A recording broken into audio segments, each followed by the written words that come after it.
hospitality industry itu kan satu industri yang has been run for a very long time. Ini industri yang kita udah berjalan 6 tahun, semakin lama semakin kuat brandingnya, semakin kuat positioningnya, semakin tinggi okupansinya. Dan juga secara return pun, Bobopod nggak seperti industri hospitality pada umumnya. Ya, kalau kita bicara mengenai hotel bintang 4, bintang 5, they're expecting return mungkin 10%. Kalau di Bobopod enggak. Halo Bizarian, kembali bersama saya Hendrik Vincent selaku founder dan CEO Bizar di acara BizTalk.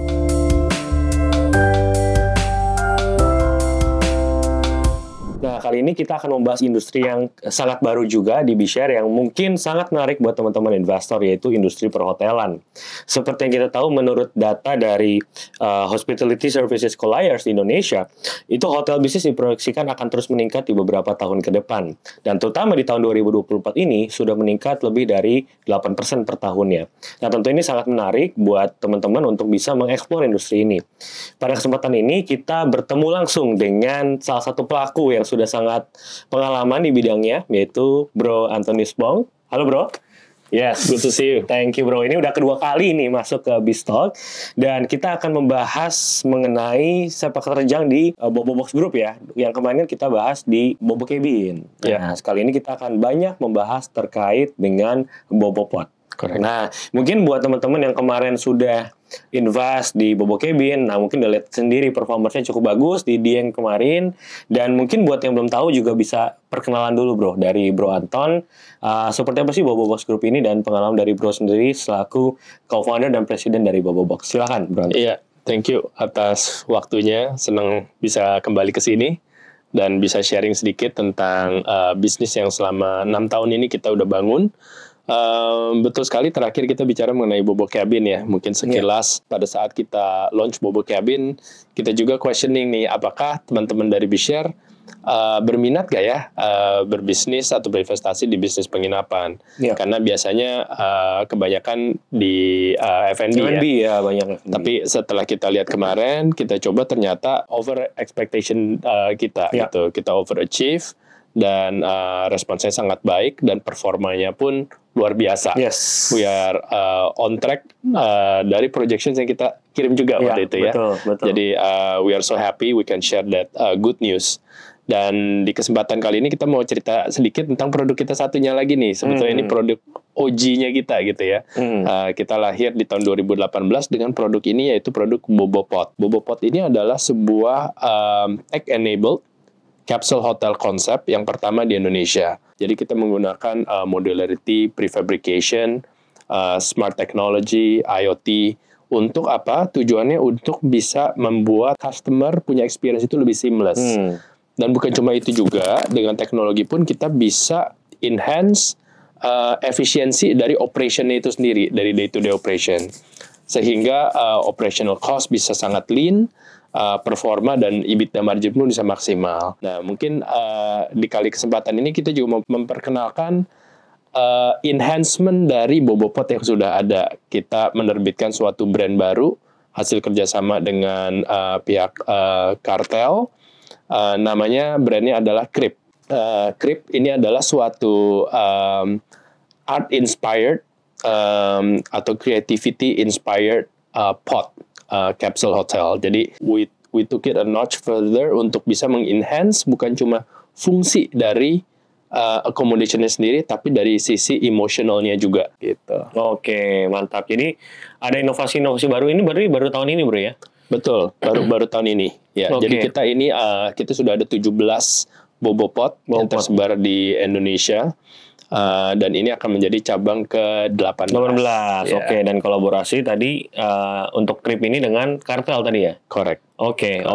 Nah, buat teman-teman yang mungkin warga sekitar Bandung harusnya udah familiar ya dengan Bobobox, dengan Bobopos, dan juga kartelnya sendiri gitu ya, memang aslinya di Bandung.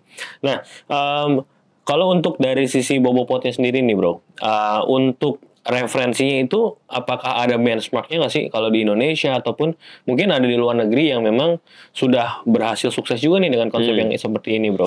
Ya, jadi kembali lagi back in 2018 pada saat pertama kita mendirikan Bobopod, kita sebenarnya inspirasi kapsul hotel kan dari Jepang. Oke, Jepang ya. Jepang itu memulai kapsul hotel di tahun 1979. Jadi industri yang udah sangat lama dan sangat mature lah ya di Jepang. Tetapi yang kita lihat adalah dari sisi efisiensinya betul. Ini solving so many problems karena dengan space efficient, mereka bisa offer affordability. Tapi yang kita lihat tidak cukup nih, hanya affordable saja. Right? Kita perlu gimana affordability ini pun juga didukung dengan privacy, security, kebersihan, proses lean operations yang didukung dengan teknologi. Ini yang kita adopsi di Bobopod. Jadi secara konsep value proposition kita itu sebetulnya ada 4 ya. Yang tadi privacy, security, cleanliness, dan affordability. Dan itu kita gabungkan semua, kita package dengan baik di produk kita yang namanya Bobopod ini. I see. Berarti itu produknya itu di prosesnya di Jepang atau dirakit di Indonesia? Dirakit 100% local, bro. Local ya? Yeah. Wow. Jadi kita 100% local product, made in Bandung. So very proud of being an Indonesian product dan juga bisa catering to the needs of many Indonesians. Oke.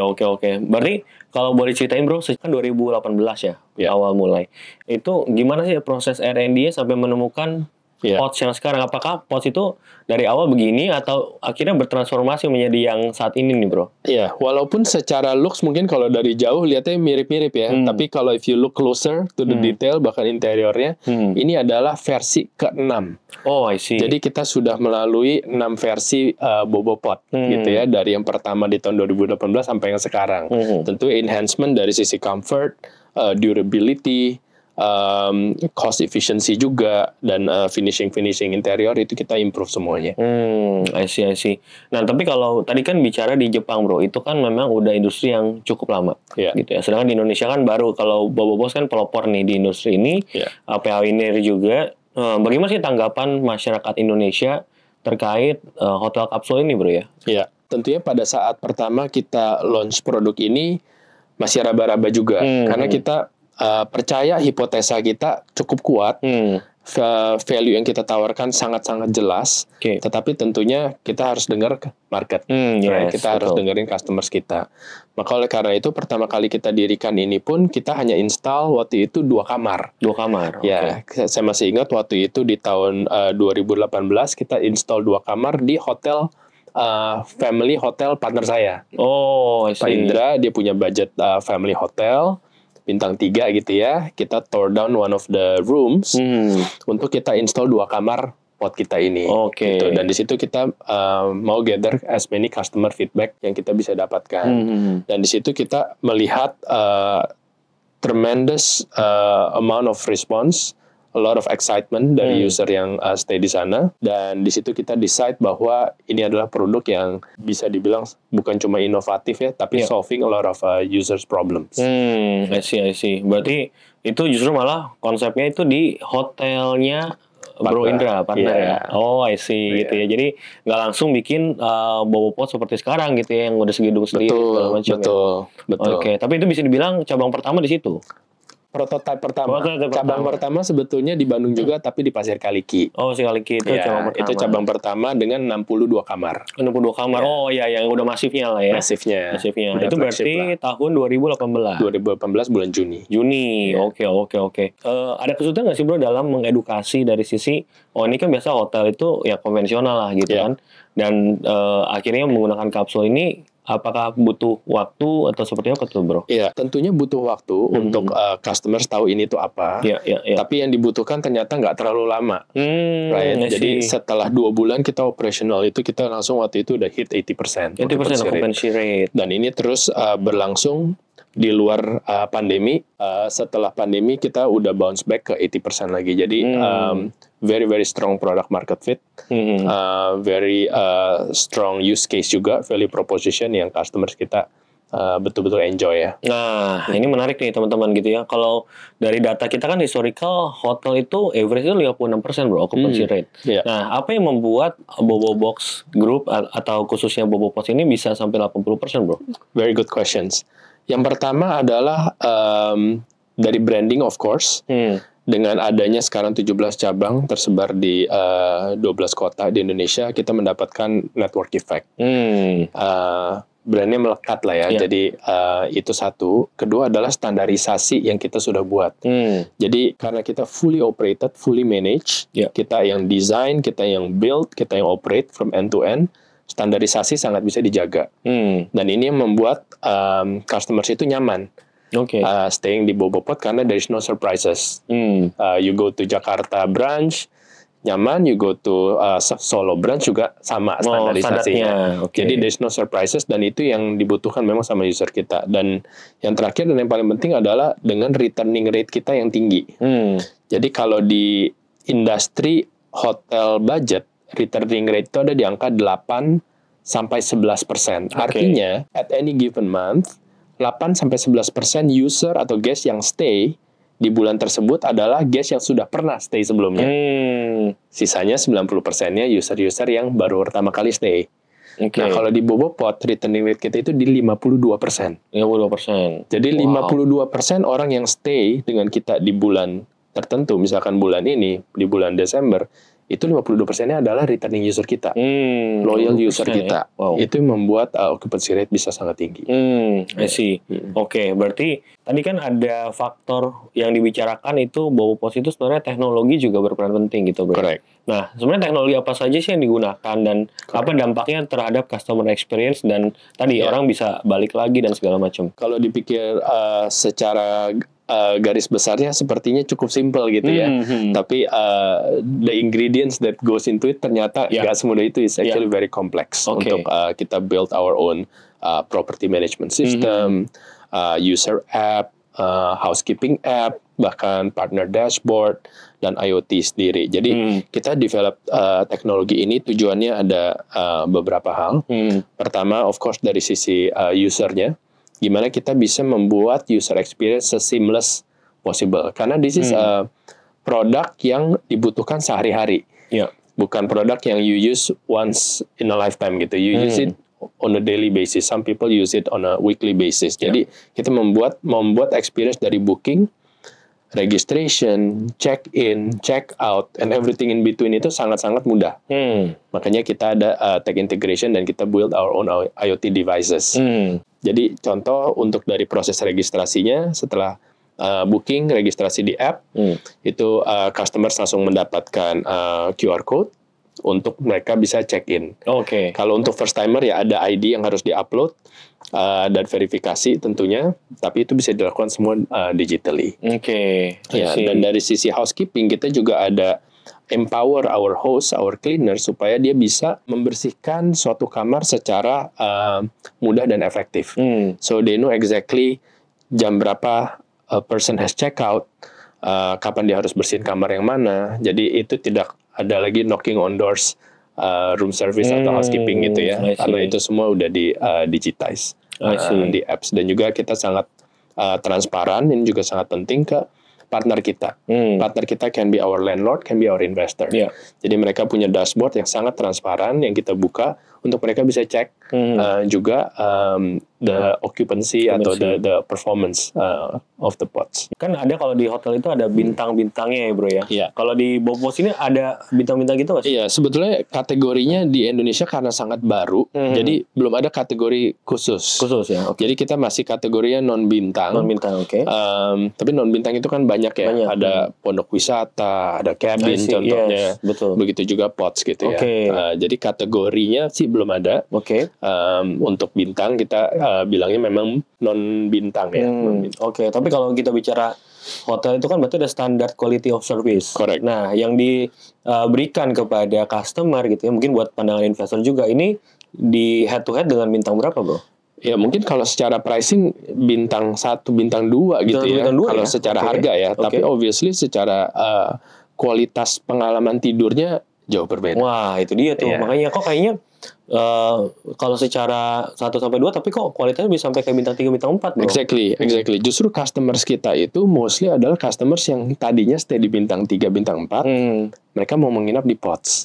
Kita nggak pernah ingin mentargetkan the cheapest of the cheapest gitu ya. Benar. Karena kita memang kita tawarkan value ya. Makanya orang kayak kalau 2 pos enak sih gitu. Banyak yang daripada capek nggak usah balik.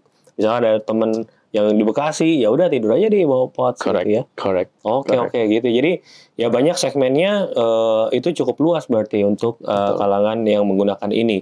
Nah kalau bicara dari sisi customer segmen nih bro, Bobo Pods itu tadi kan teman gue orang kantoran gitu ya. Iya. Atau mayoritas ini seperti apa sih bro yang pengguna Pods ini? 60% adalah business travelers. When I say business travelers, mereka menggunakan Pods ini dalam rangka kegiatan bekerjanya.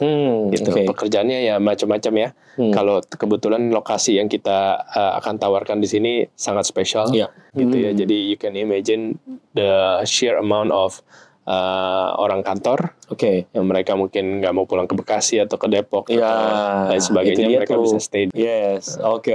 Jadi ya memang ini setiap pemilihan lokasi itu punya dasarnya sendiri gitu ya, bro.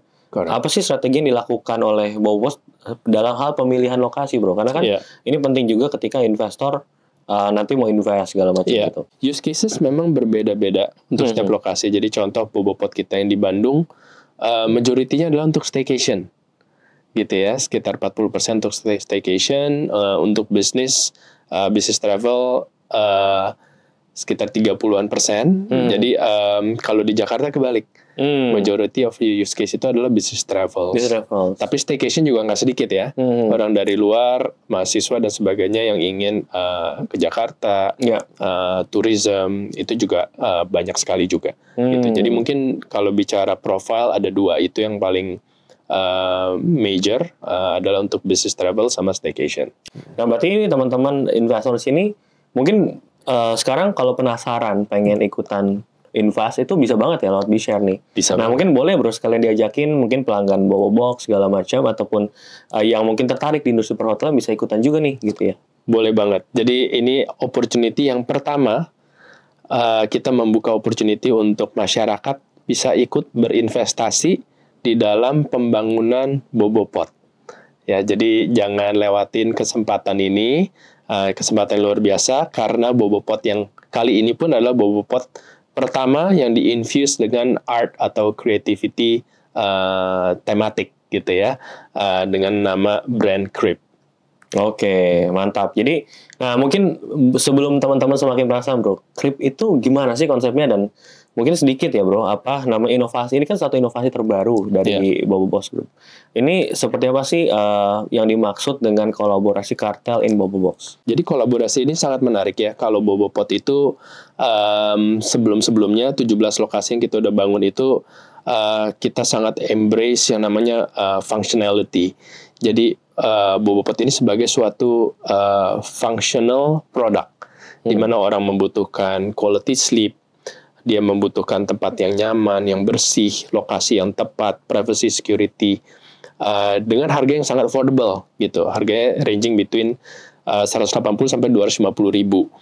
Nah, itulah Bobo Pod. Nah, dengan adanya konsep Crib ini suatu konsep yang kita yakin betul sangat di-embrace dengan user-user kita. Balik lagi dengerin customers ya. Iya, betul. Jadi pada saat kita ngobrol dengan customers kita, Bobo Pod kedepannya produknya bisa ada enhancement nggak nih terkait emotional functionnya, bukan cuma fungsi aja tapi secara emosi dengan art, gitu, dengan creativity, something yang sangat-sangat popular ya these days di kalangan millennials, Gen Z, artsy gitu ya.